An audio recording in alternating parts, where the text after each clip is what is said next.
Aren't solvents dangerous? Solvents are chemicals, so they can be dangerous if not used properly. Not only solvents are chemicals, household cleaners are also chemicals.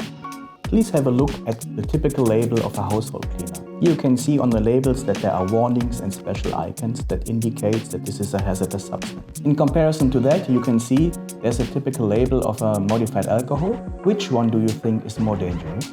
Solvents are chemicals, so please use them according to the information on the label. But so is the case with typical household cleaners as well. Please use goggles and gloves if indicated on the label.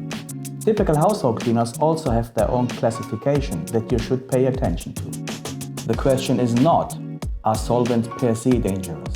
The real question is, do you have an adequate risk management in place to minimize solvent risks? If you want to know how to minimize solvent risk, please check our next video where we show 5 steps to minimize solvent risks.